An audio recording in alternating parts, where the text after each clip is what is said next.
BFM Business, l'heure H, la question du jour.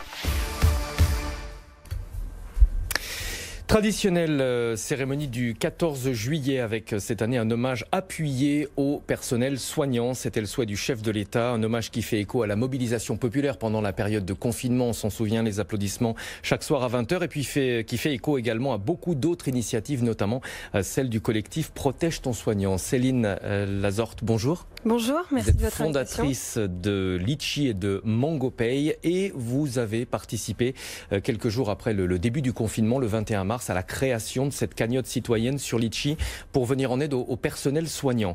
Le mouvement s'appelle Protège son soignant. Il a permis de lever 7,5 millions d'euros pour acheter, Exactement. On va en parler, du matériel de protection. D'abord, comment est venue l'idée de cette mobilisation ? Alors l'idée, elle est née dans l'esprit de Thomas Clausel, qui est entrepreneur dans la tech, mais surtout cancérologue de formation.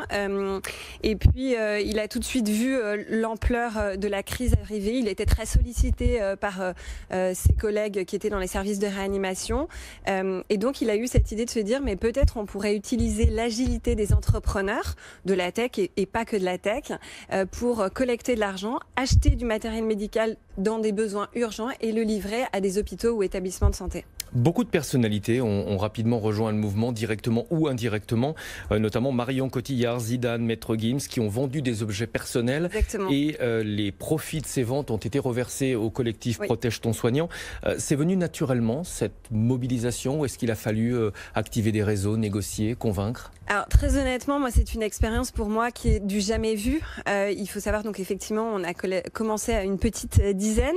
On était 130 bénévoles à la fin de la collecte. Comme vous le disiez, on a collecté presque 7,5 millions, 7 462 542 euros, pas loin.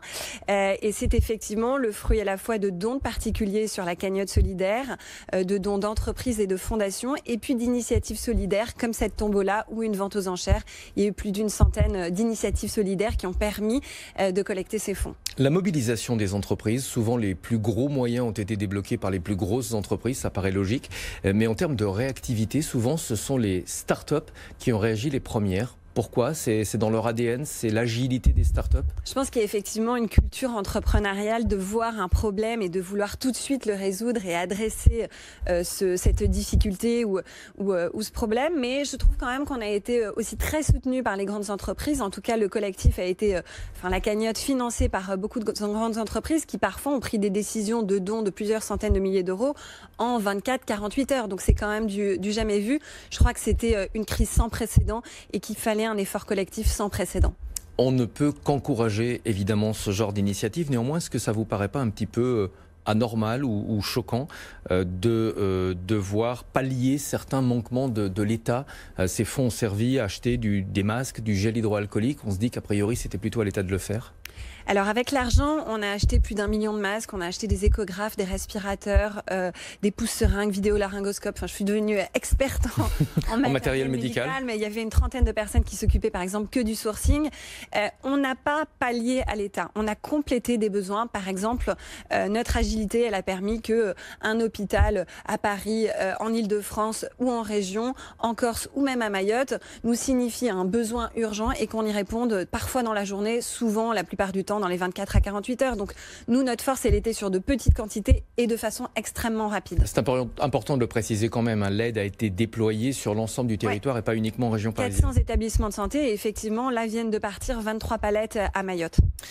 Vous êtes mobilisé évidemment aux côtés des soignants. Comment est-ce que vous analysez aujourd'hui, vous regardez le relâchement des comportements ? On respecte moins les gestes barrières, notamment chez les jeunes. Ça vous inquiète, ça vous agace ? Alors, moi, je peux pas me mettre dans une position de juge, mais c'est vrai que ce qu'on a ressenti, en tout cas, durant cette crise, c'est beaucoup d'émotions de la part des soignants. Honnêtement, beaucoup de retours, de messages, d'emails très émus d'être à leur côté. Et je crois que pour eux, il faut qu'on soit collectivement intelligent et digne de ce qu'ils nous ont donné. Et effectivement, il faut respecter les gestes barrières. Mais c'est vrai que moi, la première, dans un contexte où on se sent respirer, on se dit bon bah c'est bon, c'est passé. Et non, effectivement, le virus est toujours là, il est transparent, mais il faut se protéger. Justement, le risque d'une deuxième vague, c'est pas garanti, mais c'est loin d'être exclu. Ça vous inquiète ? Ça m'inquiète comme tout Français qui n'a pas envie ni que son pays il soit de nouveau touché d'un point de vue évidemment santé mais aussi économique. Donc je crois qu'il faut qu'on soit ensemble plus fort que ce virus. Et les Français ont aussi montré leur capacité, je trouve, à très bien respecter les règles. Donc il faut qu'on aille jusqu'au bout parce qu'on se protège tous ensemble. Le Ségur de la santé, cette période de consultation qui vient de s'achever pour la refonte de notre système de santé, va permettre notamment d'améliorer le salaire du personnel soignant, paramédicaux et aussi non médical, personnel dans les hôpitaux. Une enveloppe de 7,6 milliards d'euros, le chiffre est quand même assez important, il permettra d'augmenter le salaire de 183 € net mensuels en moyenne. D'abord un commentaire sur ce coup de pouce, ça semble cohérent quand on voit le soutien des Français pour le personnel soignant? Je crois qu'effectivement, en tout cas de mon point de vue, et je ne sais pas s'il vaut quelque chose sur ce sujet-là en tout cas, mais il est à la hauteur de ce qui était attendu par le personnel soignant.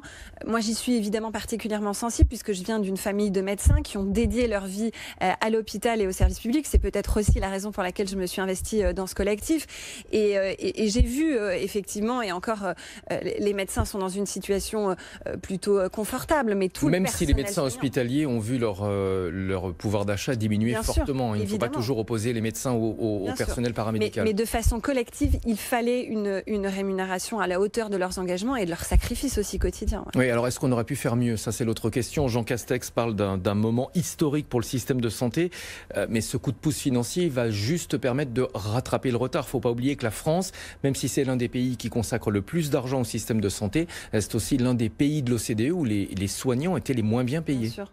Vous avez tout résumé. Non, mais je veux dire, est-ce qu'on aurait pu faire mieux? Je sais pas, honnêtement, si on peut toujours faire mieux. Après, je pense à un moment donné qu'il y a une poche qui est définie et que si on prend quelque part, on donne quelque part et inversement. Donc je crois que c'est une première étape conséquente. J'espère qu'il y aura une autre revalorisation, effectivement, dans le temps si c'est nécessaire. Est-ce que les Français sont généreux? C'est pas la première impression qui se dégage quand on se promène dans les rues de Paris. Mais vous avez un chiffre intéressant chez Litchi. Les cagnottes solidaires représentent environ 50 millions d'euros sur un total de 250 millions d'euros. C'est un peu plus de 20%, je crois. C'est peu, c'est beaucoup, 20%, je me rends pas compte. Alors c'est en tout cas en très forte croissance. Effectivement, chaque année, Odoxa publie une étude sur la générosité des Français. Les Français sont généreux, mais les Français veulent savoir où vont leurs dons et à quoi il va être utilisé. Donc effectivement, les systèmes de façon générale, de cagnotte en ligne, de crowdfunding, permettent de comprendre exactement l'impact qu'on va avoir. La cagnotte en ligne, c'est vraiment la solution. On avait l'habitude avant de faire des cadeaux et jamais réussir à se faire rembourser. Aujourd'hui, petite parenthèse, mais sur Litchi, les cagnottes servent à quoi?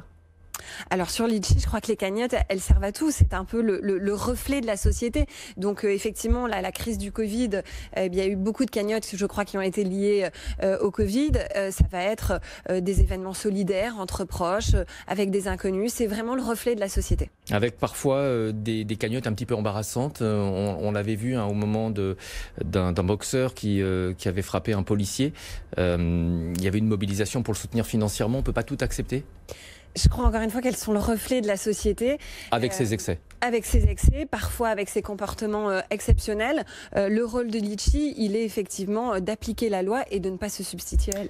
J'aimerais qu'on parle de votre parcours, puisque vous incarnez vraiment l'entrepreneuriat. C'est aussi l'ADN de BFM Business, évidemment.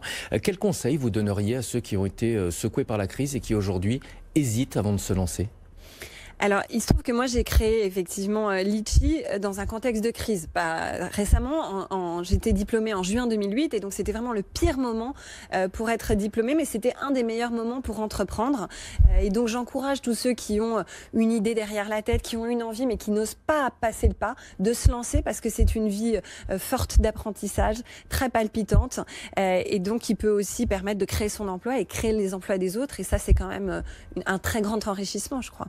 Une période difficile, c'est pas forcément le pire moment. On a vu récemment des chiffres justement qui montraient que beaucoup de Français souhaitaient monter leur entreprise. Oui, mais je crois au contraire que ça peut être des bons moments parce que il peut y avoir des bonnes opportunités de marché, de services à créer, des bonnes opportunités pour recruter. Donc c'est souvent de bons moments les crises, même si ça paraît un peu difficile à comprendre. Une fois qu'on est lancé, on se rend compte qu'effectivement, on peut recruter plus facilement, trouver un prestataire plus facilement. Donc ça peut être aussi de bonnes opportunités. La peur de l'échec, souvent, c'est le frein principal? L'échec, il fait partie de la vie. Moi, je pense qu'on passe notre vie à se tromper, à faire des erreurs, à vivre des échecs. Mais de temps en temps, parmi toutes ces erreurs et ces échecs, il y a des réussites. Et donc, il faut s'accrocher à elles et puis aller d'une réussite à une autre et considérer que les échecs sont des apprentissages. Vous avez un autre engagement, c'est la représentation, la présence des femmes, la parité au-delà, même si on peut, dans certains secteurs et notamment dans la technologie. Vous êtes derrière la création de Sista, alors expliquez-nous. Sista, c'est le mouvement. Oui, alors Sista, en fait, est né d'une frustration qui est de voir qu'il y a des inégalités entre les femmes et les hommes en termes de financement de leur entreprise. Alors, le sujet peut paraître un peu technique, mais en réalité, il est très important parce que nous, notre mission, c'est de faire émerger un collectif de leaders diversifiés, c'est-à-dire qu'il y ait en fait des leaders qui représentent finalement la société civile, tout simplement. Et donc, l'objectif de Sista, c'est de réduire les inégalités au financement parce que le financement, il est clé dans notre possibilité de créer une entreprise et de la développer. Donc on veut qu'il y ait des femmes et de la diversité partout, à tous les postes et toutes les responsabilités. Il n'y a pas de gêne de l'entrepreneuriat, donc il faut qu'il y ait autant de femmes que d'hommes qui aient des ambitions, des envies et qui puissent créer une entreprise. On a l'impression que les choses ont beaucoup avancé en l'espace d'un an ou deux. C'est votre sentiment également ? Même s'il reste encore du chemin à parcourir. En tout cas, une chose, et bon, c'est pas mon travail, c'est le travail du collectif de Sista, mais c'est que ce qui était acceptable n'est plus acceptable. C'est qu'aujourd'hui, parce qu'on a mis des chiffres sur le peu de nombre de femmes financées, aujourd'hui, c'est devenu inacceptable. Et donc, on a notamment créé la charte Sista, qui a été signée par plus de 80 fonds d'investissement, qui s'engagent à plus de mixité dans les entreprises qu'ils financent, dans les recrutements qu'ils font, parce qu'en fait, c'est toute une chaîne vertueuse. Il faut des femmes partout. Merci beaucoup pour cette analyse et merci aussi d'avoir partagé votre expérience. Céline Lazorte, fondatrice de Litchi et de MangoPay. On marque une pause, juste après on parlera politique avec une prise de parole du chef de l'État qui intervient avant le discours de politique générale du Premier ministre. Pourquoi ? Est-ce seulement un hasard du calendrier ? On en parlera avec Arnaud Benedetti, professeur associé à l'Université Paris-Sorbonne. Restez avec nous.